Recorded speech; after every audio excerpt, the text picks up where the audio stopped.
Going to city. Yeah. We are here in the city. Dżuba to stolica Sudanu Południowego, najmłodszego państwa świata, które uzyskało niepodległość w 2011 roku. Położona wzdłuż rzeki Nil Biały, Dżuba jest największym miastem kraju i pełni kluczową rolę zarówno w aspektach administracyjnych, jak i ekonomicznych. Jako stolica, Dżuba jest siedzibą rządu Sudanu Południowego, a także różnych agencji międzynarodowych i organizacji pozarządowych, które przybyły, by wspomóc kraj po 10-leciach konfliktów.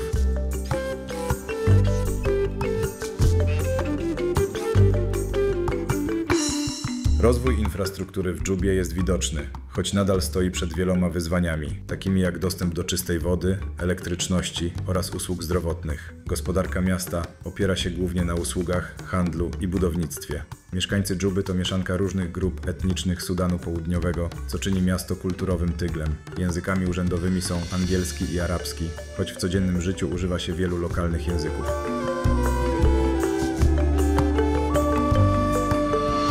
Dżuba, mimo wielu trudności, symbolizuje nadzieję i dążenie do stabilności i rozwoju w młodym państwie.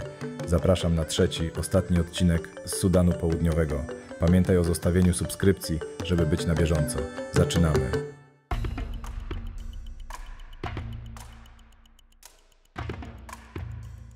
Dzisiaj przyjechaliśmy i zaczynamy odcinek z szkoły kickboxingu, który tutaj jest. Tutaj chłopaki na siłce trenują. No i chciałem zobaczyć na trening. Niestety trenować dalej za bardzo nie mogę, ze względu na to, że miałem operację nosa, ale bardzo chętnie wam pokażę, jak to tu wygląda, jak chłopaki trenują w Dżubie, stolicy Sudanu Południowego. Wow, całkiem fajna salka, tajski styl. Nice, bro, looks like in Thailand. Really?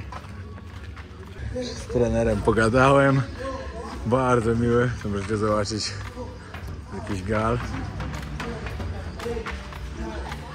Co na MMA.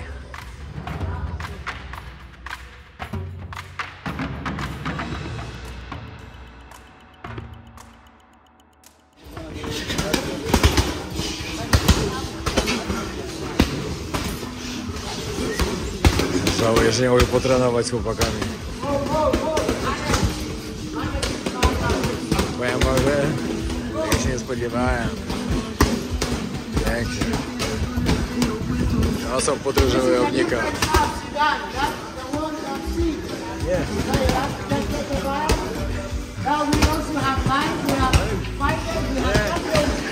How many years you have this gym? Oh, this is since 2010. 20? Yeah, since 2010. Wow, 2010, okej. Od 2010 roku.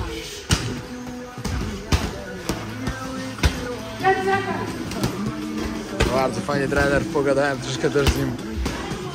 Bardzo miły.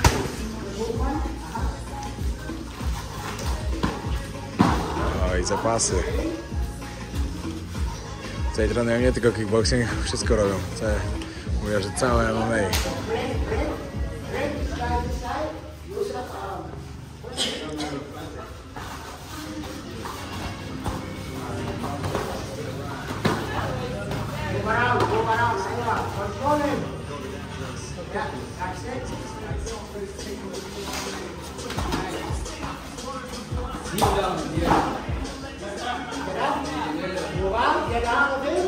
Holland, but it's also based in Thailand, and it will show us some drills, just some drills in a heavy bag, for instance. And please, Peter. I can show you my favorite one. Yes, exactly. That's what we want to see. Yeah, you can do like easy, like 1, 2, hold it. Hook, round kick. Yeah, Nice. this is nice because after this, Hook. somebody Yeah. and it's easy. Low kick, a high kick to the No, face. yeah, you can do high kick or Low low kick. kick. Yeah, it doesn't matter. Nice. Excellent. Good work. One more. So far. So far, great work. Yeah. Next one, Yes.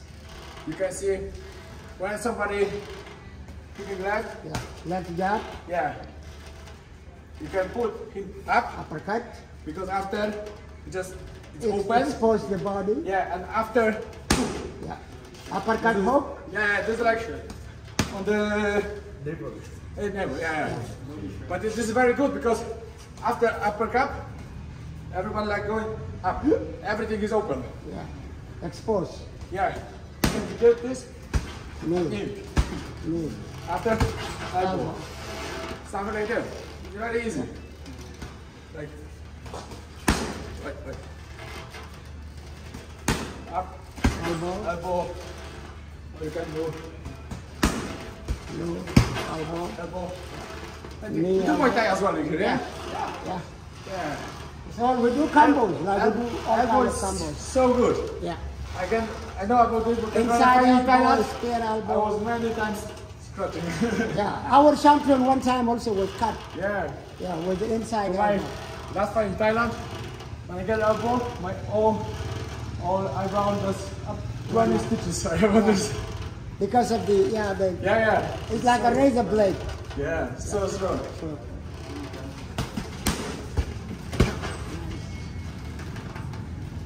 The same one is like before, like 1, 2, 3, and after this one. Or The spear you can elbow. put up. uppercut Like that. elbow. When this one going, Uppercut elbow. uppercut elbow, yeah, exactly. Yeah. You're going 1, 3, 2. Nice. This is so good. Beautiful. 100%. Always working. Hey, thank you guys. Thank you, Peter. Thank you. Thank you. Okay, where are we going now? We're going to see the basketball stadium. Okay. We're going to check out what is there. Uh-huh. Yeah, and Okay. find some evening vibes, you know? Of course, that's a good idea. Or maybe, Some locals. yeah. No, trochę potrenowaliśmy. Teraz idziemy trochę pozwiedzać, coś pewnie zjeść. A później się trochę chillować. A będzie też zabawne. W Sudanie Południowym i sobie jarać tutaj. Ogólnie powiem wam tak, o tutaj też. What is here? It's house. Chazanwa House. And that one behind is embassy. Okej. Yeah, for Congo. Tak jak wam mówiłem, główne drogi, no to całkiem spoko, wyglądają normalnie. No ale już wy tylko wyjdziecie gdzieś z boku, no już jest tak, no. Ciężko przejechać. Aha. No i wojsko wybudowane ładnie. To wygląda całkiem ładnie. A dla nie grać w kosza, to wiecie, jak oni są tacy wysocy wszyscy. Welcome. Yeah, I say here for the people playing basketball easy because everybody are super tall. Chłopaki naprawdę nieźle sobie pykają. I tutaj w Żynita się czuje taki mały, że masakra. Wszyscy są na maksa wysocy. No ale tak jak mówił Pete, ja tutaj średnia wzrostu to tak 1,90 m, 2 metry. To jest normalka. Kraj wysokich ludzi. Najwyższych na świecie. Znaczy kraj z najwyższą średnią. To są najwyższy. Pete kupił lokalny słodycz. Czy ja po prostu sezam z miodem. I really like this. Sim. Sim. I ate this when I was young, when I was kid, It's nice. and I like it. Me too, I like it. Będziemy ogarnąć temacik. Będziemy gdzieś pochillować. A przyszliśmy zobaczyć jeszcze mecz siatkówki. Pytałem się Idiego, czy to wszyscy są tacy wysocy, czy dziewczyny też. A on mówi, no zaraz zobaczysz. Każda wyższa ode mnie. Nie, dla nich sport taki jak siatkówka albo koszykówka to po prostu idealne.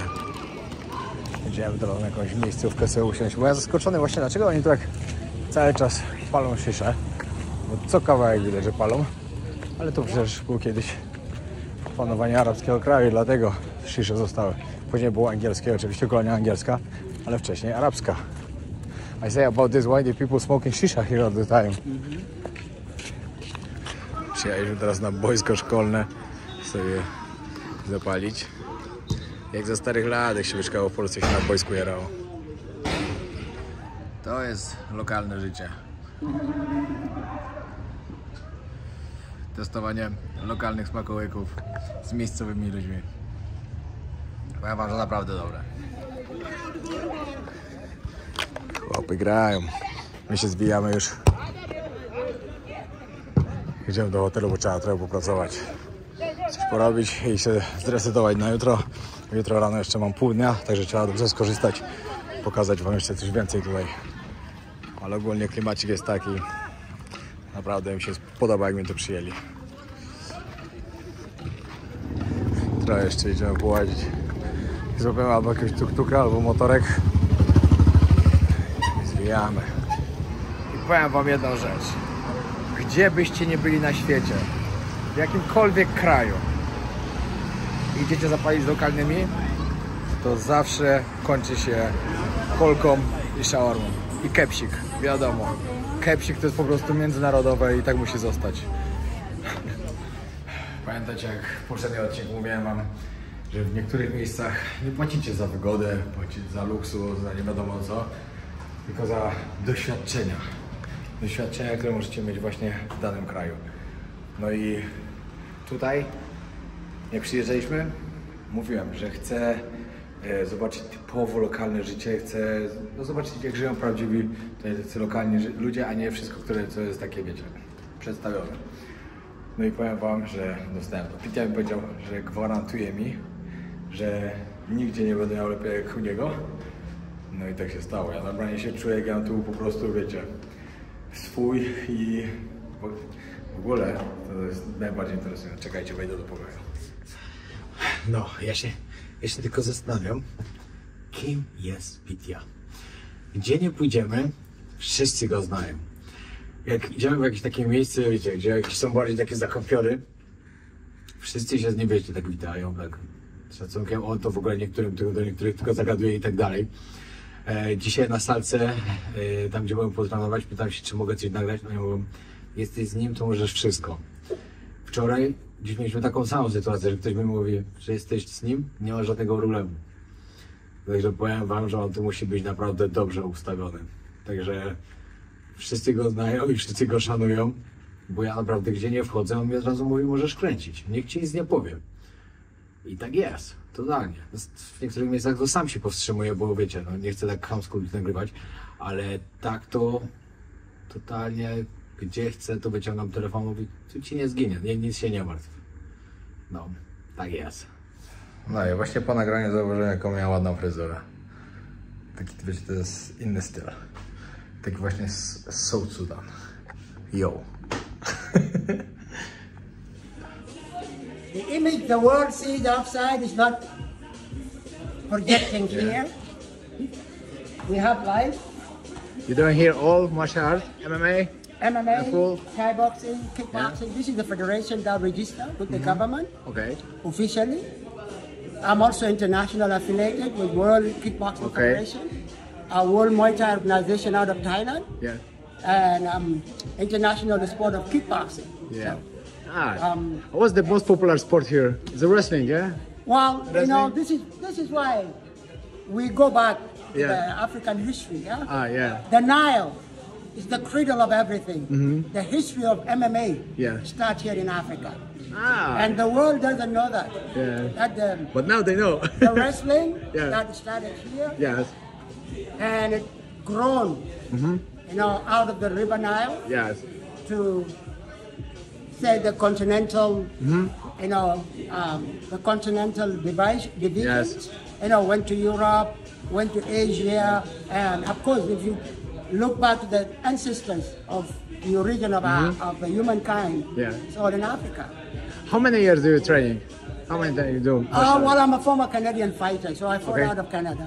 Ah, you're in the Yeah, class. Okay.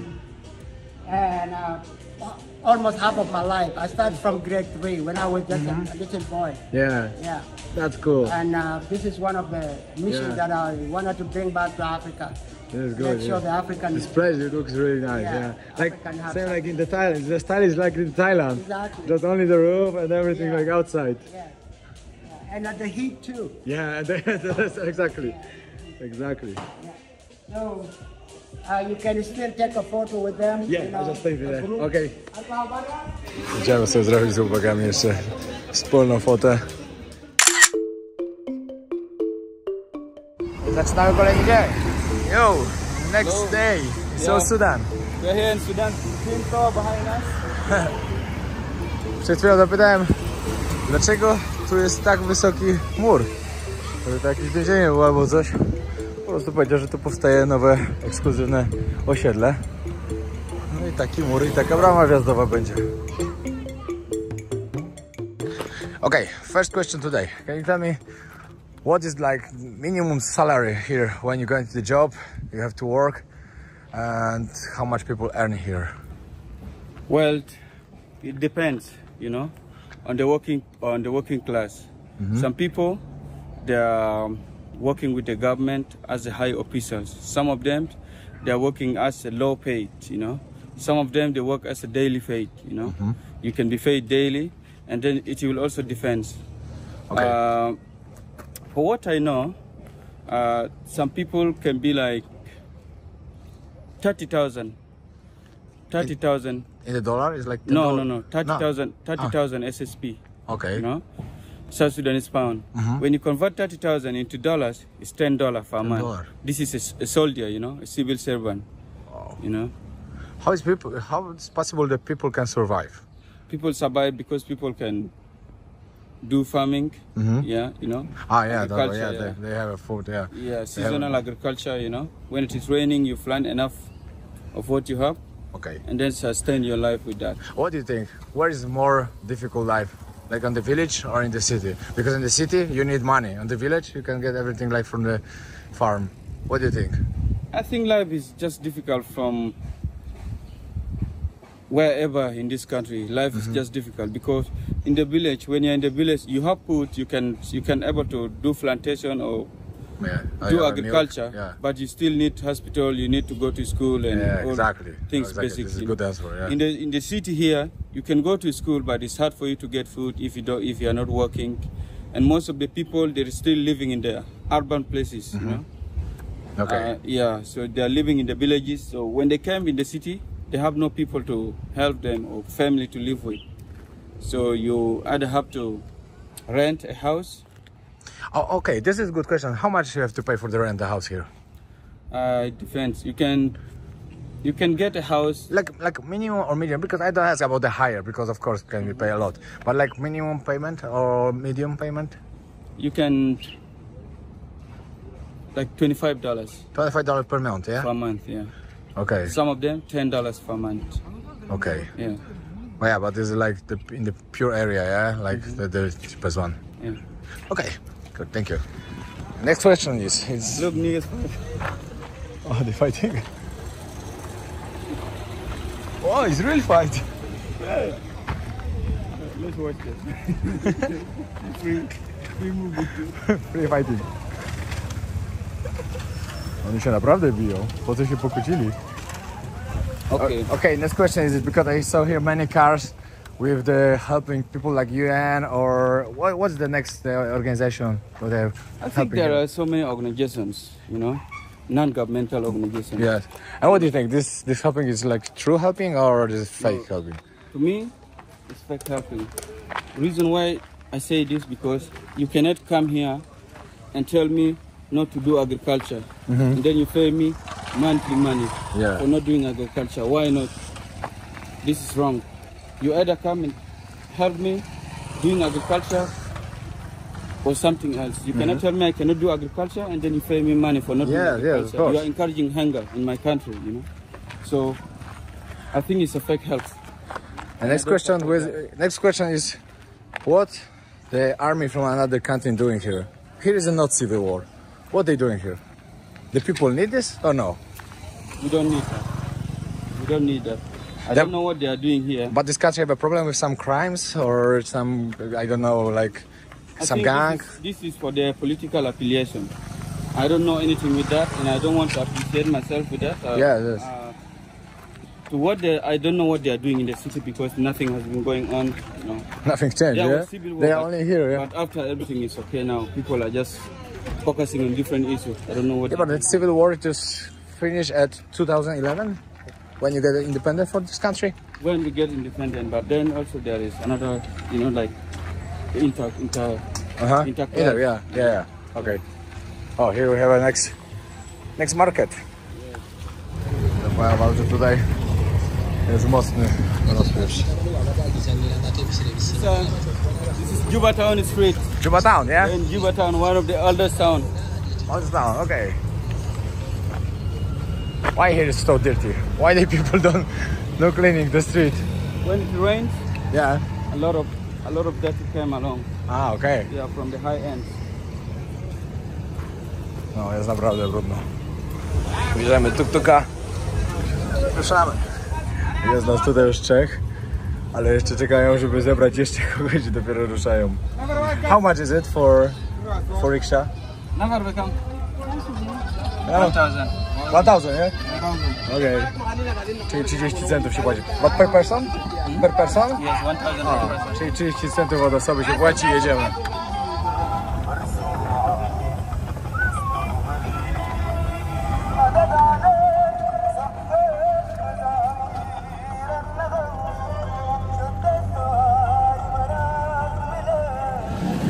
Lokalne życie, część dalsza. Pojechaliśmy do innej części miasta, żeby zobaczyć jeszcze, jak tutaj wygląda. Musimy się coś do picia, bo jest okropnie gorąco. No i powiem wam tak, że po tym, co mi powiedział o tym, jak zarabiają tutaj dychę dolców miesięcznie, to jest naprawdę mega słabo. Tak po prostu nie wiem, jak wyobrażam sobie, jak można to tyle przeżyć. Wiadomo, że pewnie w rodzinie się jakoś, wiecie, każdy coś zarobi, jak jest, ale ja czytałem nawet na niektórych stronach gdzieś na internecie, które były właśnie na temat tego kryzysu humanitarnego, jaki tutaj jest, przez to, że tyle pomocy tu przelatuje z jedzeniem i tak dalej. Czytałem, że niektórzy ludzie nawet poniżej $5 mają na przeżycie miesięcznie. No ale to pewnie chodzi bardziej o tych ludzi właśnie na wsiach. Wow, to jest fish? Fish. Patrzcie, jak wyglądają. Suszone. Yeah, this one I know, but this one looks like this is like the river fish. Yeah, from the river. From river, yes. What's this? I never saw this. It's a fish. Fish? Yeah. It's bread with salt. Ah, okej. Yeah. Ale dziwnie wygląda. Wędzona, oczywiście o to chodzi. Ale jeszcze w takiej formie takiego warkocza nie widziałem nigdy. Ale tam łęk był przez chwilę. Jesteśmy w to miejsce, gdzie sprzedawali ryby. Co chwilę ktoś zagadywał, skąd jestem, co robię i tak dalej. Połowa to gadała w innych językach niż rozumiałem, ale ogólnie tak ogromne miejsce. Szok. No. I przyszliśmy do kolejnego działu. To już trochę spokojniej.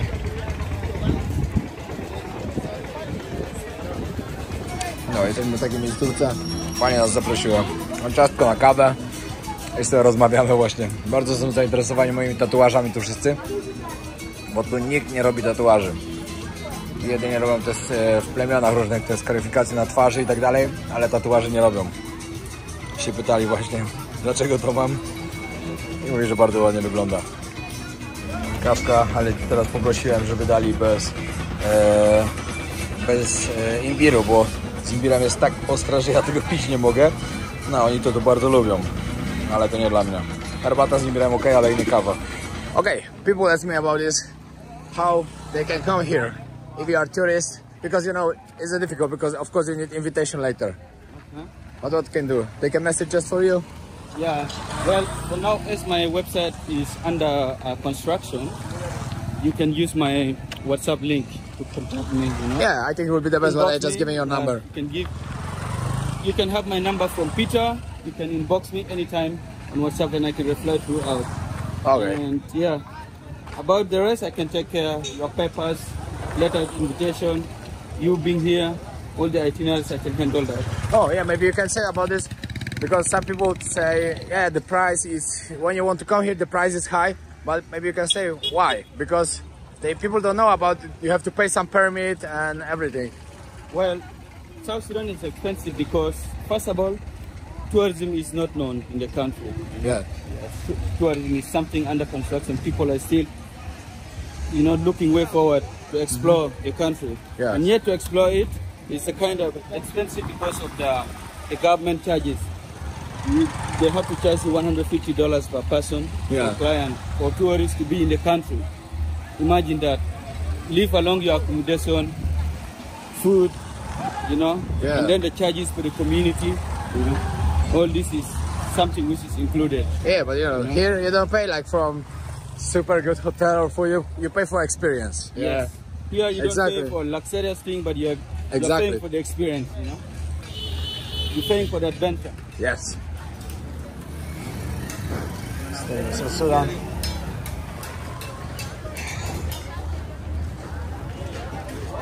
Tak to tu wygląda wszystko. Byście widzieli, no syf jest strasznie.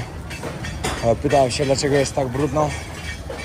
No ale w sumie nie otrzymałem odpowiedzi, ale w wielu afrykańskich krajach tak właśnie wygląda, że no to jest po prostu brudno, no tak jest. No. Śmieci są wszędzie i nikt tego nie sprząta. Zobaczcie, jak wyglądają lekarstwa, jakie używają. But for what they use it? For stomach, for malaria. For malaria. Yeah, this is for malaria. Some of them for typhoid. Okay. But now is a problem here with some malaria or dengue infection or no? Malaria is a common thing, you know. Oh, okay. Here malaria is so common. Okay, A lot of but people got malaria per day, but yet they get treated. yeah, but I think more in the rainy season, yeah. Yes, ma'am. No, sir. Nagano hajatagide ability. Naturalne lekarstwa. It's a herbal doctor, you know. Aha. Tutaj pan jest doktorem, po prostu je tym leczy, co mają. Nie ma chemii, tylko jest wszystko naturalne. Ja wam tak, ja tak żałuję, że nie mogę pokazywać totalnie wszystkiego, co tutaj jest, bo w niektórych miejscach no nie mogę po prostu nagrywać. Znaczy nie mogę, no tak nie wypada i niektórzy ludzie po prostu nie chcą tego, bo mówią niektórzy, żeby nie nagrywać. Ale myślę, że przekażę na pewno dużo fajnych rzeczy i pokażę dużo rzeczy i zobaczycie, jak to tu wygląda, jak wygląda Sudan Południowy. Możecie zobrazować to, co wcześniej myśleliście o tym kraju, co wiedzieliście, a jak jest, tak jak ja wam pokazałem. Z boku targu lokalne knajpki, taki tutejszy street food i shisha oczywiście, ludzie palą. Herbatka, shisha zostało jeszcze z dawnych czasów. Oh, maybe can you tell me one more thing? If you will have a chance, just try to different life in another country. You want to go or you want to live in here and stay here? Well, it is all about what life brings, you know. And I'm happy to try new things. If I have to change my life into the next better one, Yeah. I'm happy to do that. Yeah, of course. Yeah, and I want that. But I don't want to leave my country and then go and live somewhere in another place. Here I know better. Everything here I know better. Yeah. It's better if I survive here. If I live here, I can be happy despite all. But what do you think? Year by year is better here in South Sudan? Anything change? Things keep changing gradually, you know. But it's a very small change that people can realize. Yeah. But yeah, I know things are changing. Yeah. Yeah, because I'm not sure I tell you about this because before you living in Mundari camp, yeah? When you was young. And you just living when you was like 15 or? Yeah, I left and now I'm here in the city. I'm living okay. Yeah. Yeah. It's much different life. Yeah, much different than in the village. Yeah, but I asked you before about this. What do you think about the people in the camp are happy? The kids are happy? Yes, me myself when I was there I was happy. I don't know anything about here. It's just like from another life to another life, you know? Yeah, The next yeah. one, yeah. So I'm happy in the village. When I go back, I feel like, yes, I'm really like, I am home. Yeah. Also when I'm here, I'm happy. I have access to things and yeah. But you can imagine now just living all this life, city life, and come back living in the camp. It can be difficult, yeah? Yeah, because of the responsibilities one has in the city, you know? Yeah. But this is exactly what you said before. It's like 50-50. Here you need something, something different. When you live in a city, you need something different, you know? Yeah. And this is 50-50 exactly. Life is 50-50. Yeah. Tak jest właśnie, bo tak jak powiedział. Mieszkacie w kampie, macie jedzenie, jedzenia wam nie brakuje, ale nie macie prądu, nie macie stałej wody, potrzebujecie szkoły, czego nie ma tam, szpitala, czego tam nie ma i tak dalej, ale za to nie potrzebujecie dużo pieniędzy do życia. Mieszkacie w mieście, niby macie wszystko, ale jak nie macie pieniędzy, no to nie macie, żeby zapłacić za mieszkanie, nie macie na jedzenie i to jest też problem. Nie? Bardzo fajnie to podsumował, bardzo mi się to podoba, co powiedział. I to jest mega mądre. Kolejną sprawą jest to, bo widziałem tutaj na przykład w wielu miejscach gdzieś namalowane spluwy, noże i tak dalej i napisane, że żeby nie wnosić takie rzeczy na przykład na siłownię, do jakichś restauracji, gdzieś tam przy jakiejś szkołach i tak dalej. Po prostu duże znaki, że zakaz wchodzenia w takim czymś.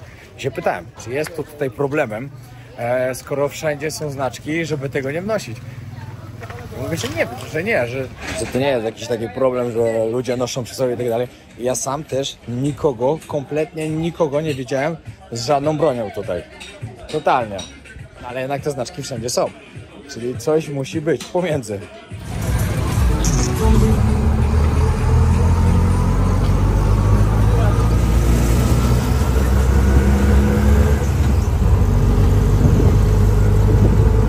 Powiem wam, że kierowca większy ma butlę wina z przodu sadzoną, zaraz butelki wody, to nie świadczy dobrze. Jeszcze tutaj nie potrzebują na motocykl, nie potrzebują żadnego prawka, na rikszy też nie, no na samochód oczywiście potrzebują. No i przy bramie niestety kierowcy nie wpuścili, który mnie wiózł, ze względu na to, że trzeba było zapłacić 1000 funtów Południowego Sudanu za wjazd.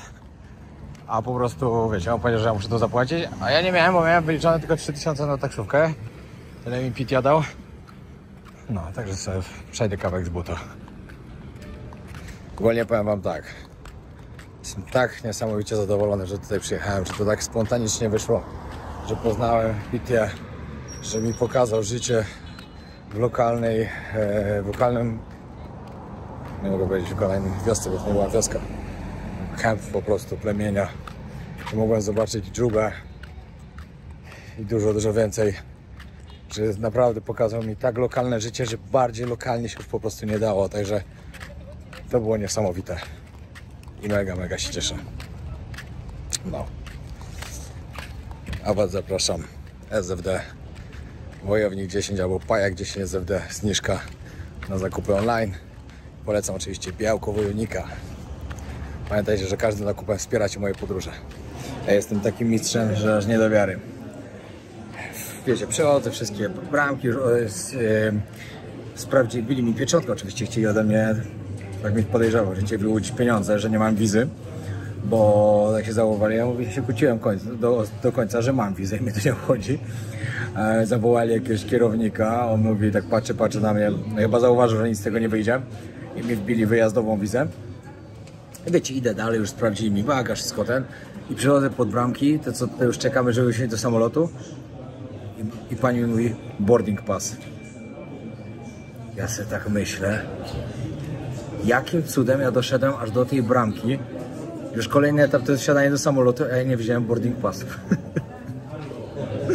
Jest to taki azem i ona specjalnie musiała wychodzić z moim paszportem, iść do samej tam odprawy, do linii lotniczej, wziąć mój boarding pass i wrócić, przerwać. Okej, możesz siadać. Nie wiem, jak to się stało, ale no cóż, stało się. Idziemy już do samolotu. Powiem wam, że tutaj na lotnisku to naprawdę stoją tylko takie małe, które mają śmigła po bokach. Bo tak naprawdę to jest jedyne międzynarodowe lotnisko w Sudanie Południowym. Wszystkie te małe samoloty latają na lotniska tylko takie tutaj krajowe. Dlatego tak wyglądają. No totalnie, nie ma ani jednego, tylko ten, co ja lecę i Egypt Air. No, obydwa do Egiptu lecą. Znaczy nie, ten leci najpierw, właśnie, jaki bezsens. Skoro to leci, czemu ja od razu taki nie przecież, musiał być pewnie dużo droższy, bo Etiopian i tego już były drogi. No, ale widocznie tańszy od tamtego, bo tutaj jeszcze mam przesiadkę teraz dodatkowo w Etiopii. Tamto jest mocarny. Dobra, nie mówiłem wam jeszcze, ile mnie kosztował ten wyjazd, to wam podsumuję na sam koniec. Na miejscu wydałem $10, tylko tyle. musiałem kupić kartę SIM i tam coś sobie kupowałem, jakiś napój. PT $1200 za pomoc, pozwolenia i tak dalej.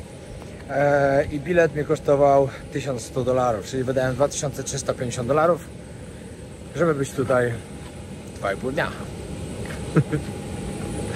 Pamiętajcie, że czasem są takie podróże, do których się dokłada, na których nie zarabiamy. I tak jest właśnie tutaj z Sudanem Południowym, ale było warto. Naprawdę jestem bardzo szczęśliwy, że tutaj przyleciałem i że to zobaczyłem. Nigdy nie siedziałem w takim upale w samolocie. Normalnie tak w saunie. Chyba ktoś zapomniał klimatyzację odpalić. Ja takiego absurdu też nie widziałem nigdy. Jest normalnie sauna. No i to jest miejsce, w którym zakończę odcinki Sudanu Południowego. Jestem już w Addis Abeba. Jakoś tak.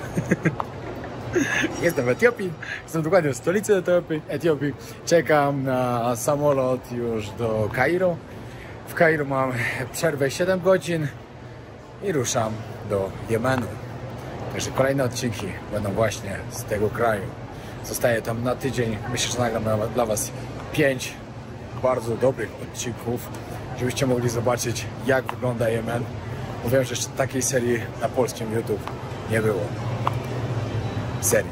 Wiem, że był odcinek jeden, ale takiej serii jeszcze nie było. Także serdecznie Was zapraszam. Dziękuję bardzo, że oglądaliście Sudan Południowy. Przeżyłem to naprawdę coś niesamowitego i mega się cieszę, że tu byłem. Trzymajcie się, pozdrawiam serdecznie. A jeśli podobały Wam się te odcinki, zostawcie subskrypcję. Lecimy pół bańki już niedługo. Pozdrawiam.